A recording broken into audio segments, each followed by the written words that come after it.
picking up very end of Act 3.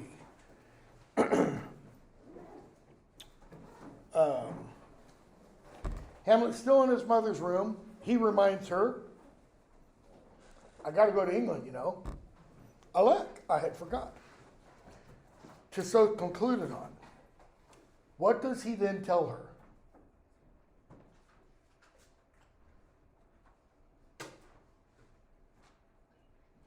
He knows what's planned. There's letters sealed. And my two schoolfellows, whom I will trust as I will adders fanged. Now, they don't have rattlesnakes in Denmark or Britain, but if they did, that's what he means. I'm going to trust Rosencrantz and Guildenstern like I would a rattlesnake. They bear the mandate, the order, the command. Okay? They must sweep my way and marshal me to knavery. You've got a gloss for sweep my way. I'm afraid to read what it says. 205. Clear my path. Okay, that's fine. They're going to make my way for me. Okay? So that he can do what? And marshal me to knavery. What does it mean to marshal him?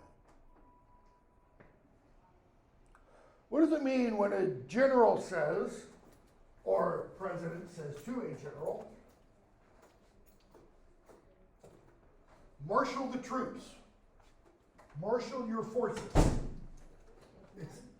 get them ready. How so? Get them in position. Get them all prepared. It doesn't mean M-A-R-T-I-A-L, because that's what the troops are. They're marshal in that sense. It means to arrange them. He says, they are going to marshal me to my knavery. They're going to prepare me. Hamlet's saying, I wouldn't do this. What he's going to do to Rosencrantz and Guildenstern if they didn't make me do it. What's he suggesting? Is it revenge?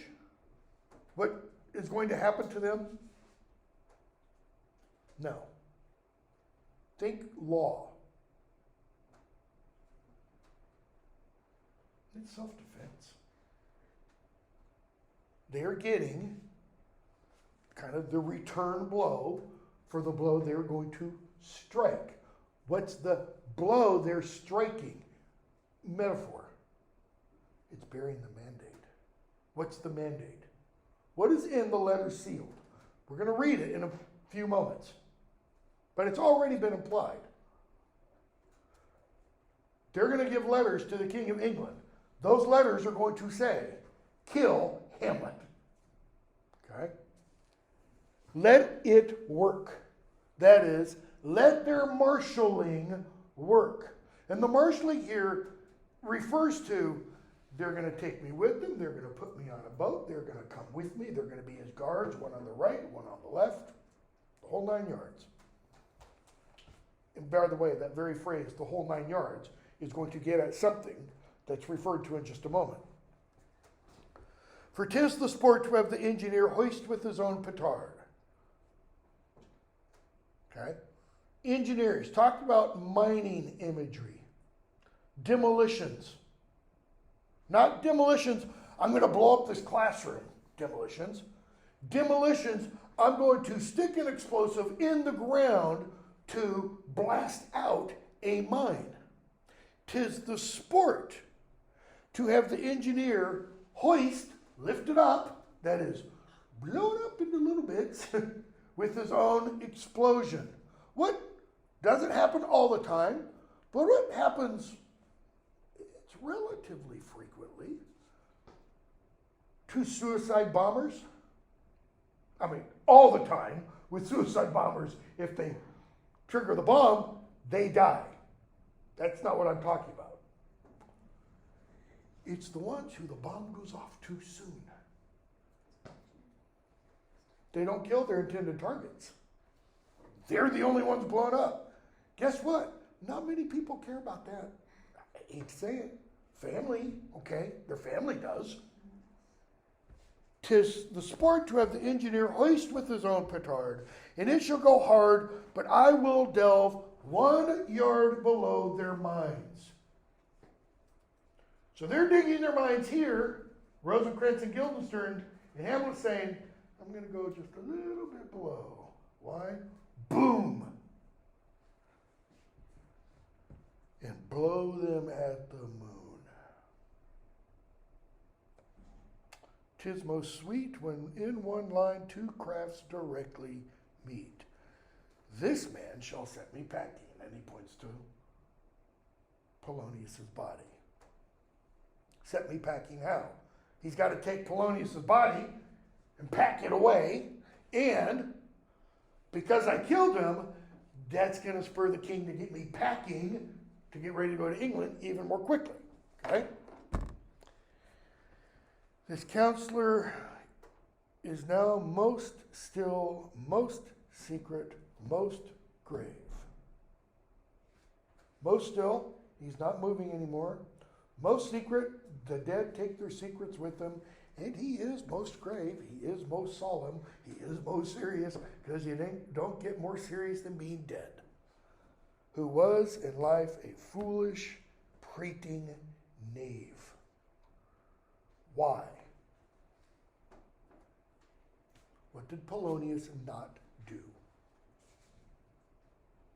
He didn't follow his own advice. You could almost say, Polonius' speech to Laertes is what tips the first domino in terms of his own death. Okay? Act 4. King and queen come in, Rosencrantz and Guildenstern. And the king says, not to Rosencrantz and Guildenstern, but to the queen. There's matter in these sighs, these profound heaves. You must translate, that is, what's wrong? Where's your son? She's come in, out of breath, frantic, panting. She shoos Rosencrantz and Guildenstern out. Oh my Lord, what have I seen tonight? What? How's Hamlet? Mad as the sea and wind when both contend, which is the mightier. He is out of his mind crazy. And in his madness, he did what? Behind the arras, hearing something stir, he cries out, a rat, and he killed the unseen good old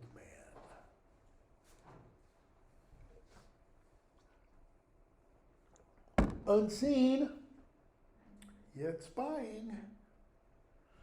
Oh, heavy deed. It had been so with us. If I had been there, he would have killed me. What does the king not know, by the way? What does nobody else within the play, other than Hamlet, know? Hamlet could have killed him in Act 3. He had the opportunity. He had the motive. He had the weapon. But the king was praying. Or so Hamlet thought. His liberty is full of threats to all. To you yourself, to us, the royal we, to everyone. What's he getting at? Why do we lock people up for being crazy? So they harm themselves or others. It's one thing if you're just crazy in yourself. You know, you live all alone in a sealed up room or something, which is what happens when you get arrested for being crazy. But if you're deemed by a court, a psychologist, etc., to be a danger to others, that's when the state has to take action. Okay? How shall this bloody deed be answered? He doesn't mean answered, responded to. Like, oh, I got to pay him back for killing Polonius. He doesn't mean that. He means, what answer shall I give for what happened to Polonius? Answer to whom? Notice my very action, out there. He's talking about the public, the press.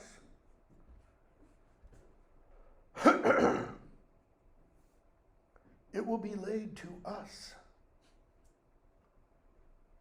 It will be laid. Passive voice. The people out there are going to blame me. Why? Whose providence should have kept short, restrained, and out of haunt this mad young man. We heard the scuttlebutt. Hamlet's crazy. We should have locked him up earlier. The people are going to say, you acted too slowly. You didn't respond. It's very eerie. I told my first class, teaching from this point on, today, after this week, after last night. I'll explain more. Restrained and out of haunt this magic man, the young man, but so much was our love, that is our love for Hamlet, we would not understand what was most fit. That is, the people are going to say, we loved Hamlet so much that we didn't see the right course of action to take. Notice, that's not an excuse. Okay? What's Claudius kind of getting at? Public relations perspective versus the reality. In other words, appearances, real stuff, what really occurred. King asks, where's he gone? Where's Hamlet now? To draw apart the body he hath killed. Why doesn't she say to draw apart Polonius? Why does she say the body he hath killed? Seems excessively wordy. If this were written for me, I'd probably write, because I'm not Shakespeare, excessively wordy or verbose. Why didn't she say to bury or to take care of Polonius? Because then that puts a name with the king. Trying to separate it. Keep going. Hamlet didn't murder. No. Trying to separate what? Polonius, the self, the soul, the consciousness from the body. Polonius isn't home anymore, right? Polonius, the soul, gone. Wherever, up there, down there, in between. Okay? Hamlet's going to allude to that in a few moments. Okay?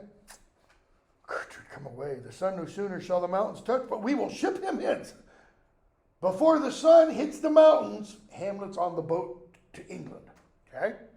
So he calls forth Guildenstern. He says, go find Hamlet. He's killed Polonius in his madness. He's dragged Polonius' body away somewhere. Go find him. Get help, because he's crazy. Take Polonius' body to the chapel, bring Hamlet to me. Okay? So, scene 2. Hamlet is safely stowed. Taking care of the body. Rosencrantz and Guildenstern, they call Hamlet. What have you done, my lord, with the dead body? Hamlet, compounded it with dust, whereto 'tis kin. Now that kind of implies he buried it. Tell us where, so we can take it to the chapel. Don't believe what? That I can keep your counsel out of mine. Besides, to be demanded of a sponge, what replication should be made by the son of a king? What? What's Hamlet doing? Feigning madness, acting crazy. But he uses that sponge idea. You think I'm a sponge? Which one is that? Rosencrantz says, Hamlet, aye, that soaks up the king's countenance, his rewards, his authorities. You've got a gloss. His authoritative backing. Maybe. I think Hamlet's referring to the letters, his mandates. So what does he mean? Whereas Hamlet says his first line, I am too much in the sun, meaning I am too much in the presence of the king. He's saying, these guys, man, they are darkly tanned by being in the presence of the king. They almost look like him, sound like him, act like him. They've taken on his qualities. Hamlet's mind. Good qualities, bad qualities. They're spitting image. They're bad. Okay? He says, you are to the king like an apple to an ape. What? He gives us an image. What does the ape do with the apple? Sticks it inside of its mouth for what purpose? Like a squirrel with nuts. For to be eaten later, to be devoured later. The king is going to eventually do what? Devour his servants. You know, what are the infantrymen in the army often referred to as? Grunts. Why? Because they bear the brunt. They're also referred to how? Expendable. I mean, look at what Putin's doing in Ukraine. He's just throwing anybody he has into Ukraine. It's just a meat grader for the Russians. I mean, he's just issued a rule to conscript another 150,000 men. Because the army isn't big enough. They're literally getting people off the street. Okay? I don't get you, Hamlet. I do not understand you, my lord. I'm glad. A knave speech sleeps in a foolish ear. In other words, it was a stupid speech and you're a fool. So, it doesn't matter. Where's the body? The body is with the king, but the king is not with the body. The king is a thing. What? The body is with the king, but the king is not the body. Or the king is not with the body. Hamlet is talking about Elizabethan political philosophy. Okay? And it's this idea of what's called the king's two bodies, or the monarch's two bodies. Written about a lot. The monarch has a body, right? At the time Shakespeare writes this, Queen Elizabeth. That's her physical body, obviously. The monarch also has another body. That's the entire state. Like we saw with Antigone, Creon.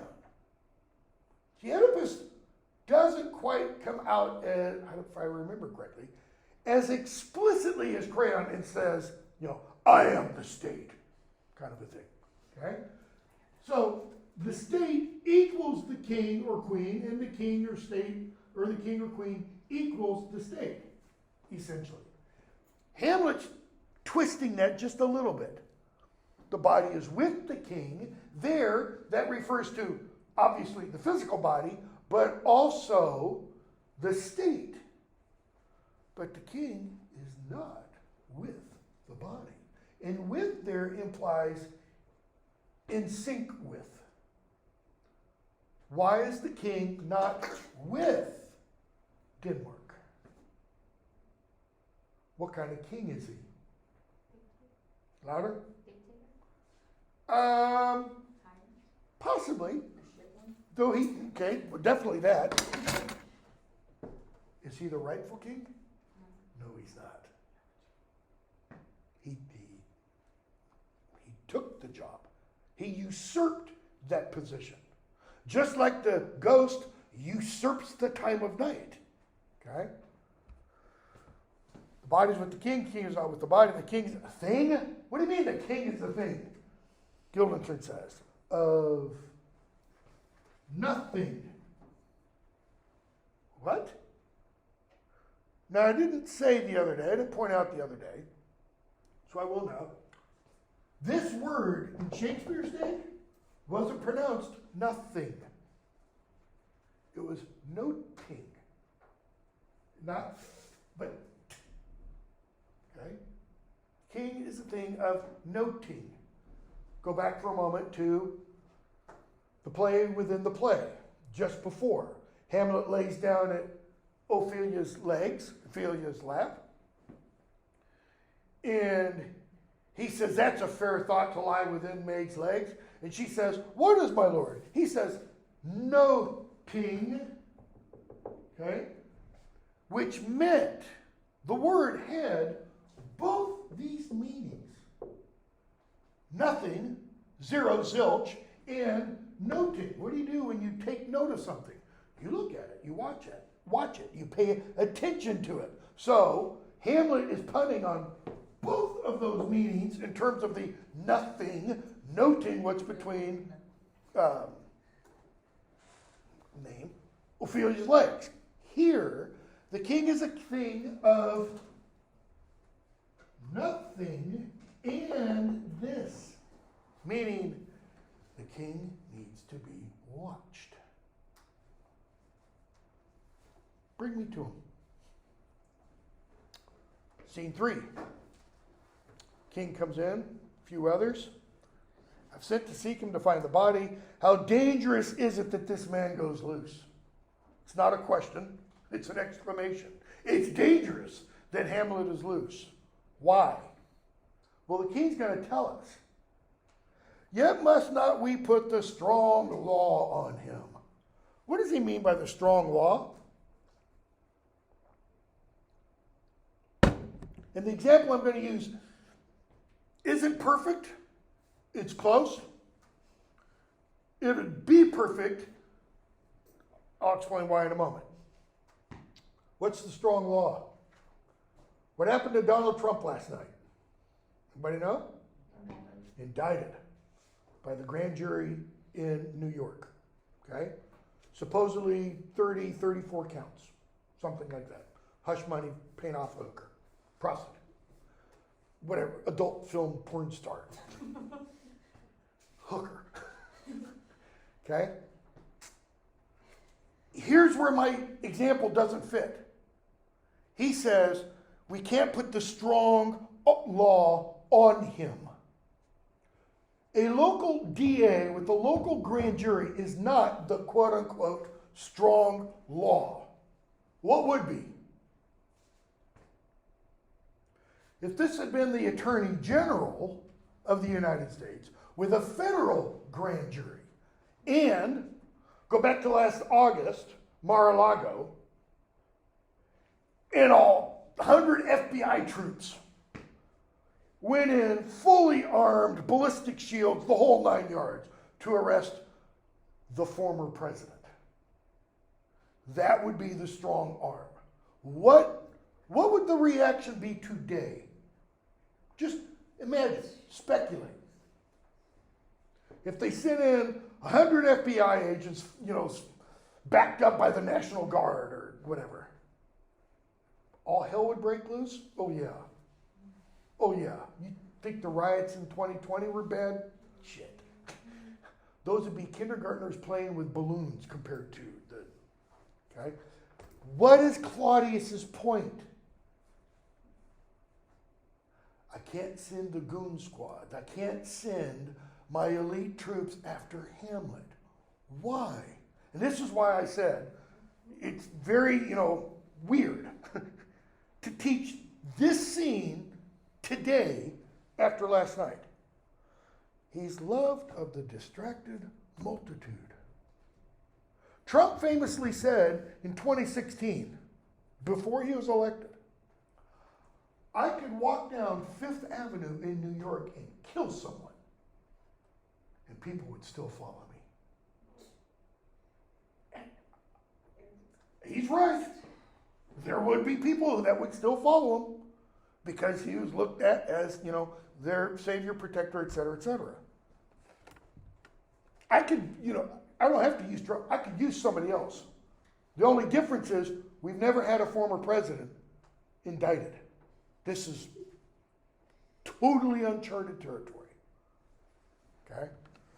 He's loved of the distracted multitude. How close was the last election? 30,000 votes close. I don't mean 80 million to 70 million, whatever. I mean 30,000 votes. If they'd gone the other way, Biden wouldn't be president. Dead. Pretty stinking close.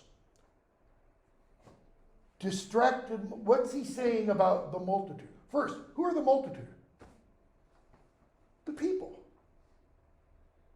The populace. But Claudius says they're distracted. How so?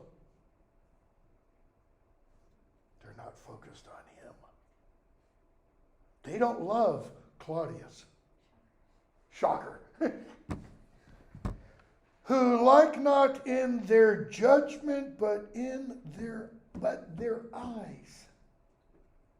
They're distracted because they're not thinking. They're not acting rationally, reasonably.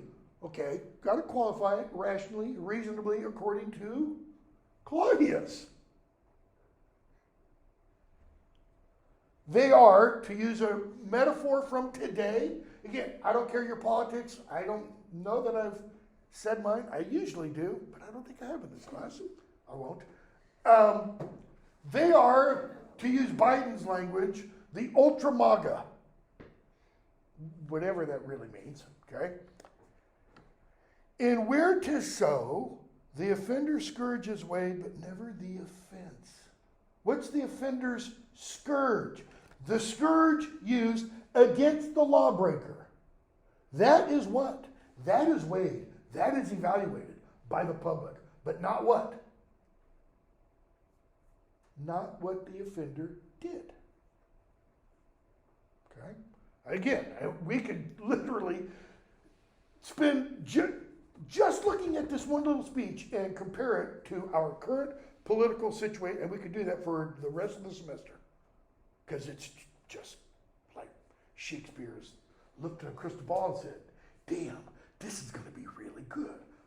And drops it right there. By the way, the offense, the hush money to Stormy Daniels, not a crime. That in and of itself is not a crime. It's the possible election law break, okay? To bear all smooth, I'm not supporting paying hush money to, don't get me wrong, by any means, okay? To bear all smooth and even, this sudden sending him away must seem deliberate pause. In other words, it can't seem spur of the moment. See, this is why what happened last night is so kind of jaw-breaking.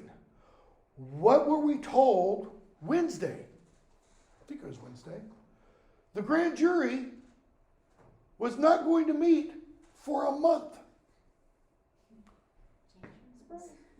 Trump came out last night, before this happened, and praised the grand jurors for seemingly dropping the case. And then like 3 hours later, this dropped, and then it's back to, et cetera, okay? So, we got to send them quickly. But it has to look like it was all planned. Oh, yeah. He was going to go to England planned months in advance, Protocol requires it. State Department has to get involved, So, Rosencrantz comes in. Where is he? Where's the body?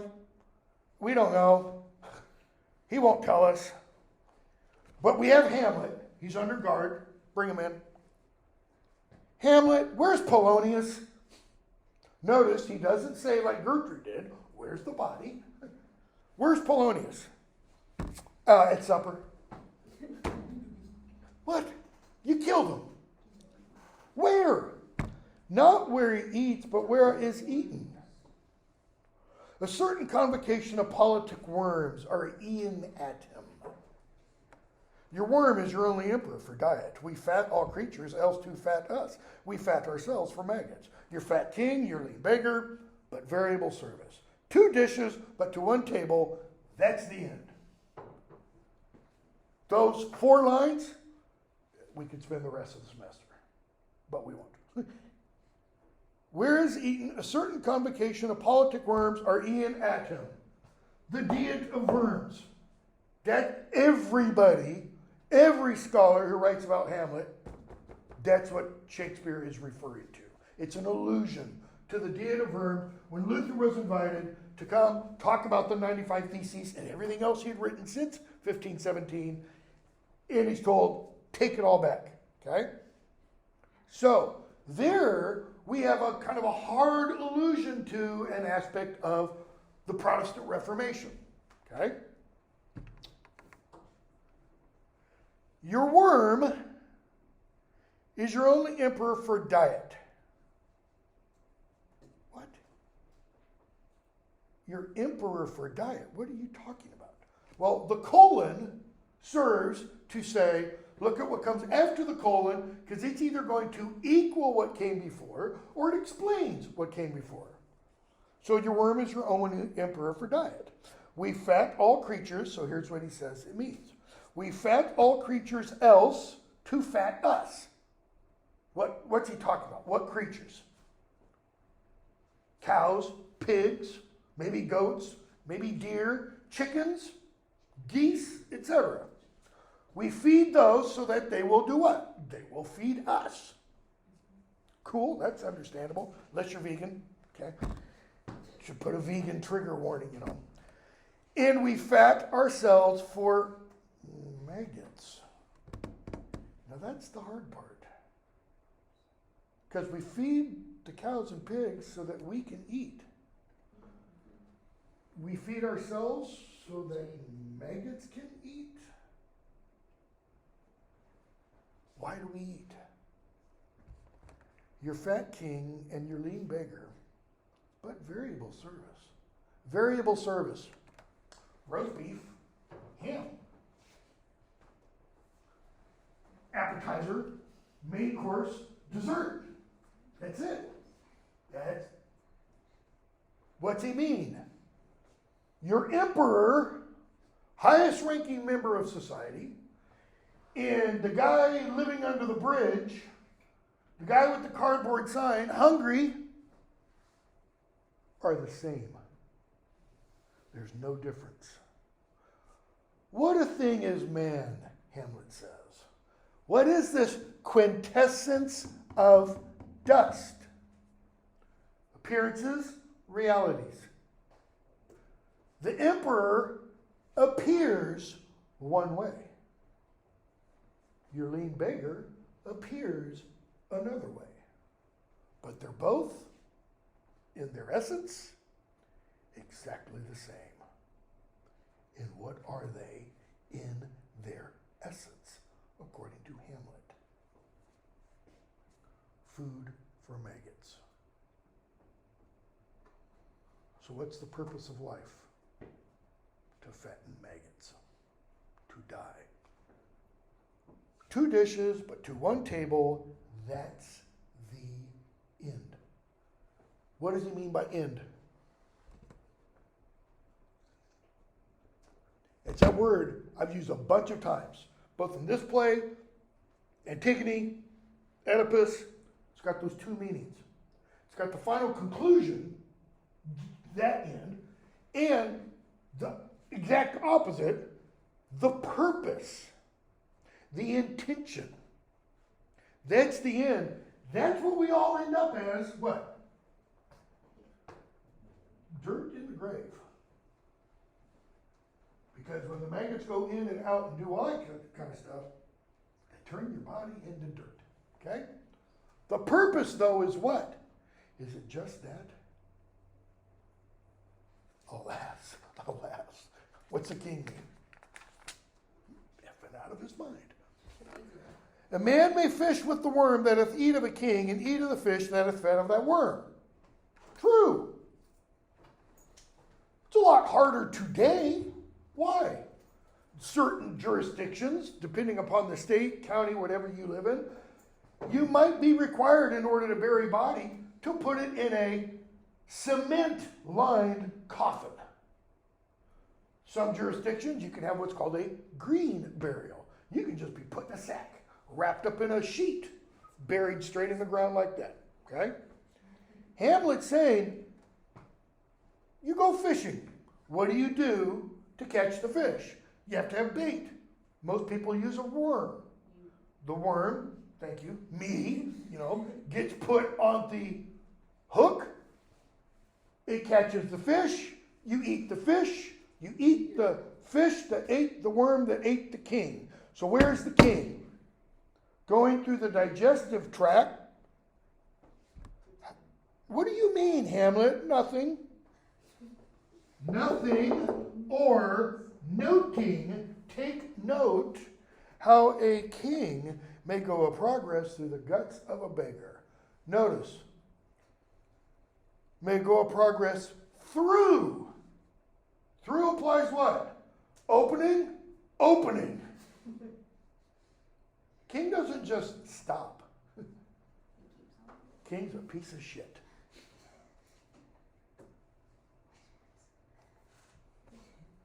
Sorry for being so blunt. Where's Polonius? In heaven. Now that's pretty generous on Hamlet's part. Send thither to see. Send one of your men to heaven. If your messenger find him not there, seek him in the other place yourself. Go to hell. But if indeed you find him not within his mouth, ye shall nose him up as you go up the stairs into the lobby. Okay, let me pause for a minute. Get it why I've got this stuff up. Wait, hold on.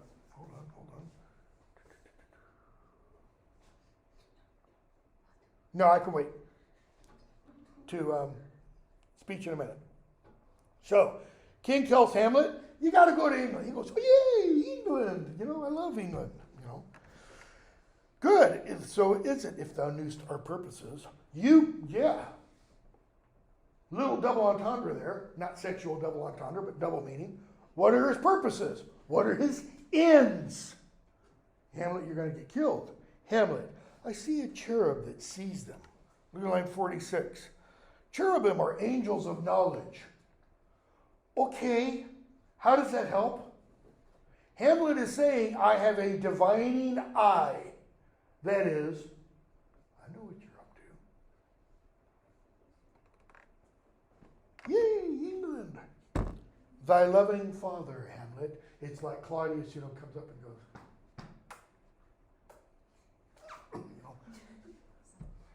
my mother. What? The king implies, I am your loving father. Hamlet, my mother. Hamlet's just cross-dressed. The king, verbally. Father and mother is man and wife. Man and wife is one flesh. And so my mother.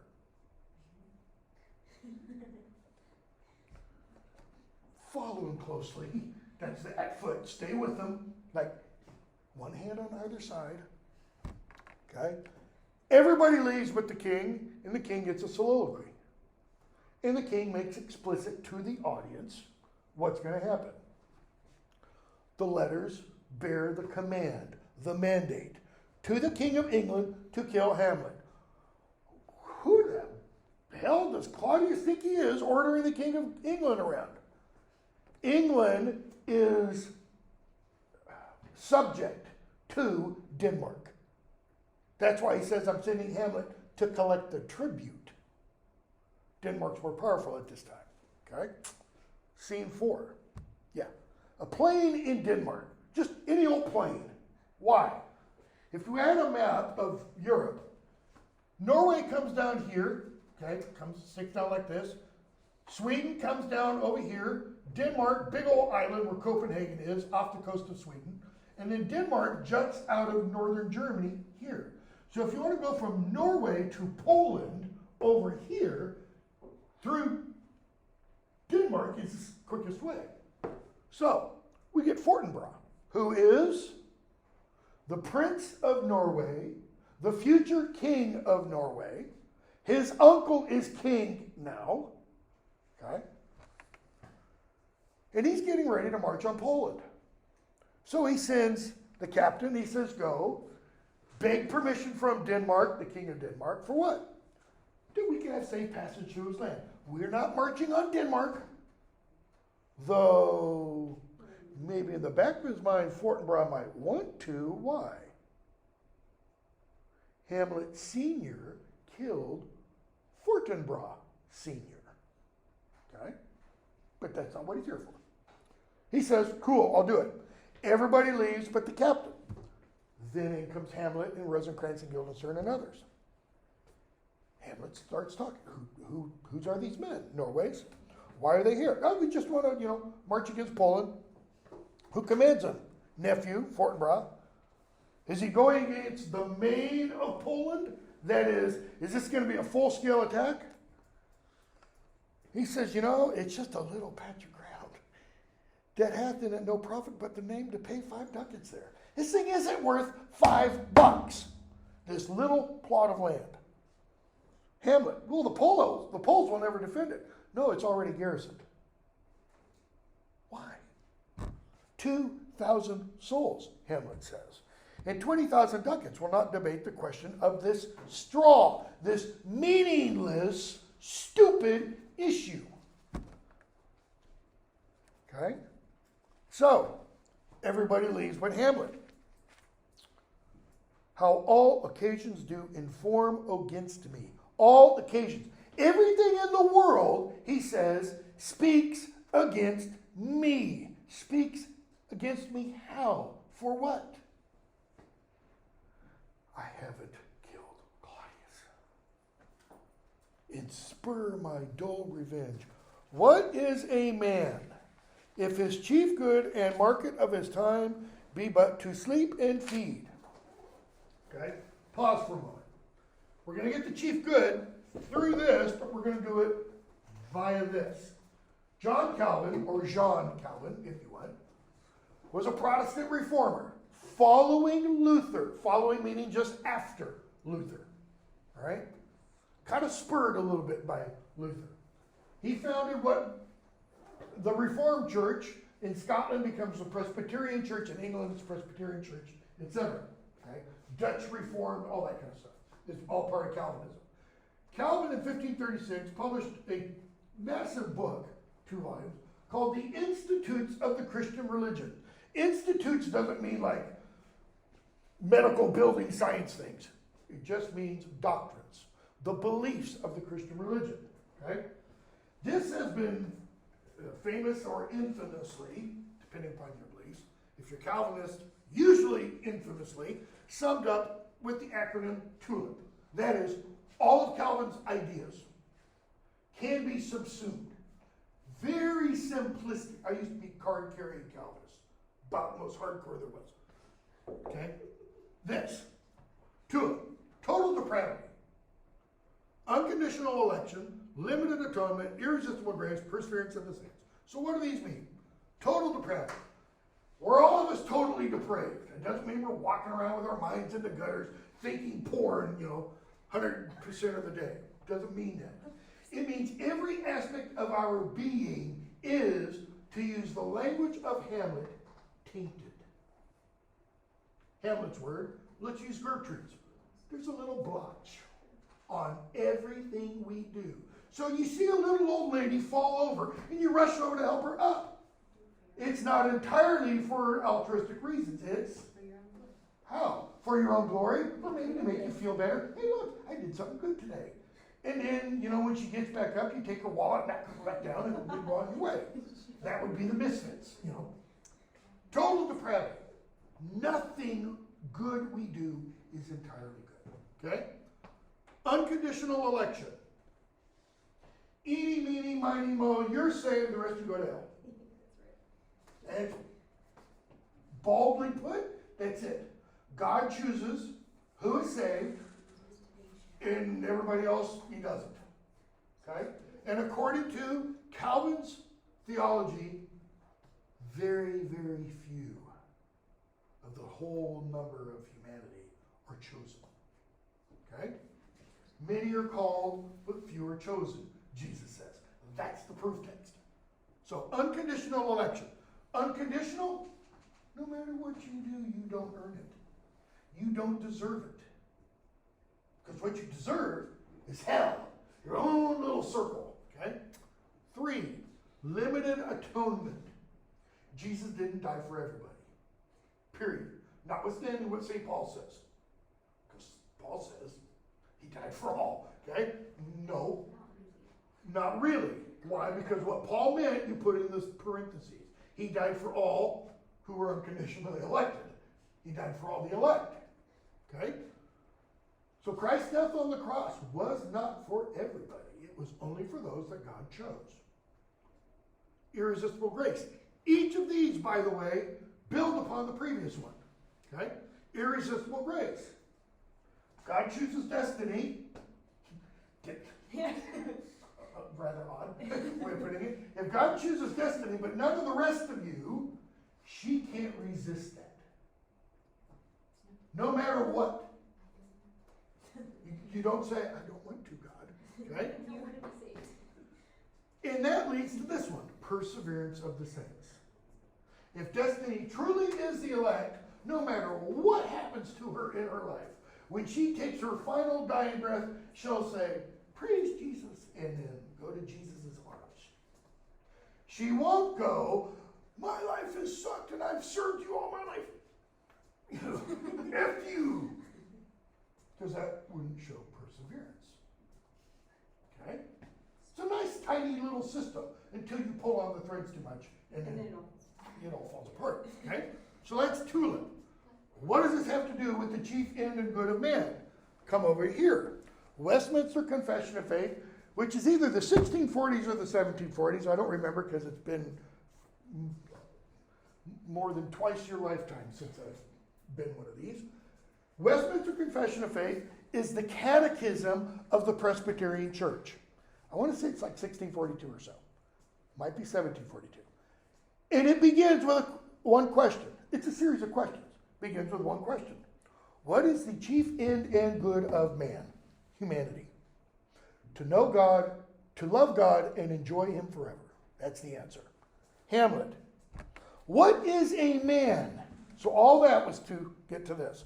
What is a man if his chief good end, market means use of his time, is what? But to sleep and feed.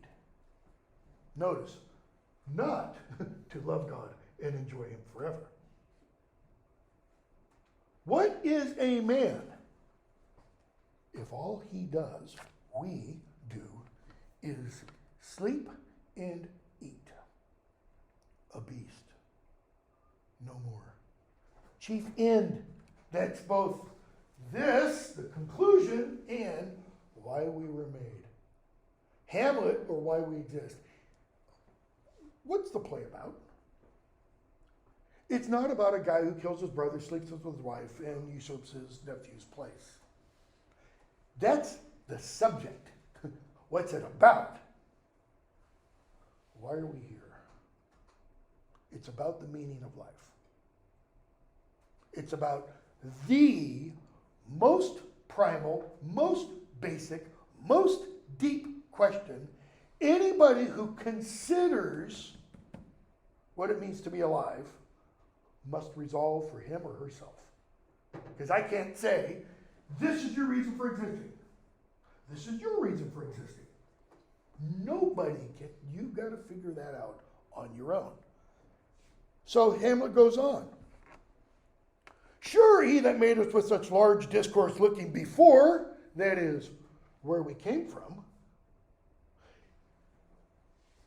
and ahead, where we're going, gave us not that capability and godlike reason to fuss in us unused. We're not supposed to just sit around, eat, drink, and be merry, and not think about why we're here. We have gray matter to use. Whether it's bestial oblivion, what happens when animals die? Hamlet did not have the movie, all dogs go to heaven. Calvinists would say, of course animals don't go to heaven. Animals don't have souls. Some branches of Christianity say, guess what? Every animal that has ever lived will be alive in the new heaven and new earth. Why? Because Paul says everything will be not made again, renewed. Okay? Now, whether it's bestial oblivion or some craven scruple of thinking too precisely on the event, oh, that this too sullied flesh would thaw, melt, resolve, into a due, or that the everlasting had not fixed his canon against self-slaughter, or to be or not to be, that is the question, whether 'tis nobler to suffer the slings and arrows of outrageous fortune, or that's to think too precisely on the event. What's the event? Death. A thought which courted hath but one part wisdom and ever 3 parts coward. I do not know why yet I live to say the things to do. That is, why haven't I killed Claudius? Why do I still have this on my to-do list? Like he's looking at his electronic to-do list, and he's got this one thing that's months old now. Everything else is crossed out. Kill Polonius, make Ophelia go crazy, make mom feel guilty. He says, since I have cause and will and strength and means. And then he turns to what? He looks at the captain. He thinks of the land. He goes, here are these guys. They're all going to die for what? Honor. But it's not really honor they're dying for. The men are going to die because they're following their Lord, their leader. He isn't acting honorably. They are. And Hamlet's going, in my cause, it's not just honor. It's also revenge. He killed my father. He's sleeping with my mother. Okay? What's the problem? Within, again, that Christian worldview, revenge is what? Never the answer. Okay? So he says, as he gets to the end of that speech, oh, from this time forth my thoughts be bloody, or be nothing worth. Nothing? Or noting. Or be worth noting. What's the difference between or be noting worth or be worth noting? To be nothing worth or worth nothing. See, worth nothing, nothing worth, that means the same. Noting worth and worth noting, that is, pay attention to my thoughts. Okay?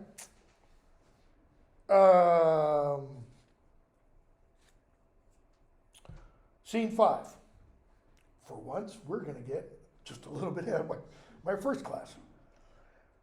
Horatio comes in with a few others. Gertrude, gentlemen, they're talking about Ophelia. Horatio, line 14. 'Twere good she were spoken with, for she may strew dangerous conjectures in ill-breeding minds. That is, Ophelia's not quite right, and she might jump to conclusions. Let her come in. Ophelia comes in. Where is the beauteous majesty of Denmark?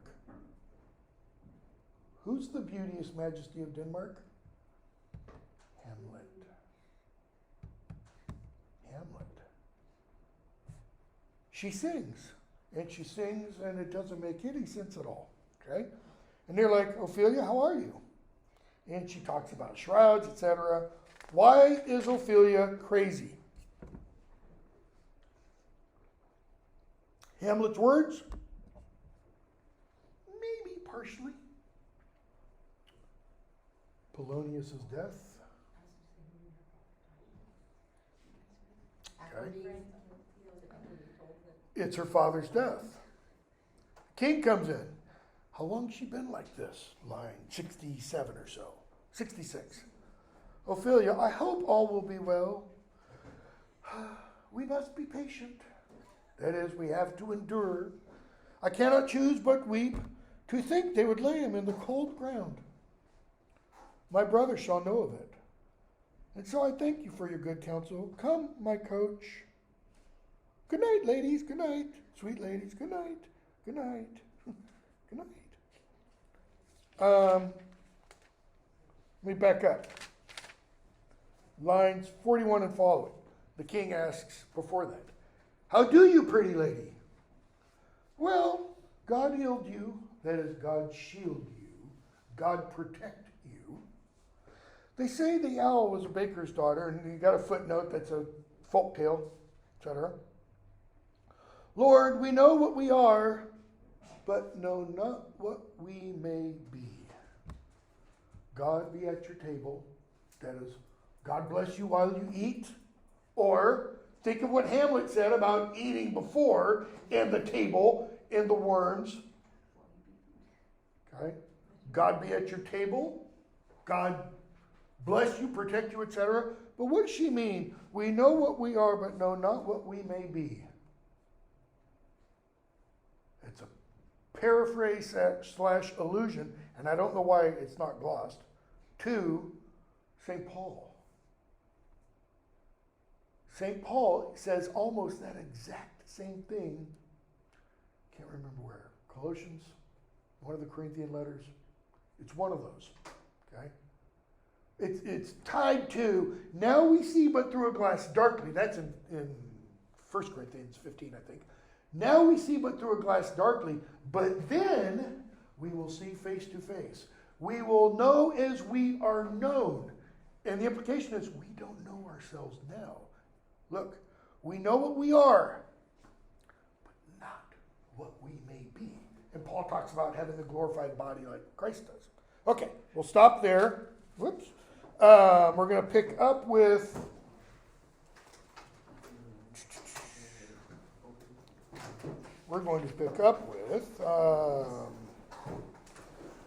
the King, line 72 or so on Monday. Have a good weekend. Stay safe during the storms and hail and tornadoes tonight, assuming we have them. Quiz due tonight, don't forget. Come on, dang. Thank you, you too.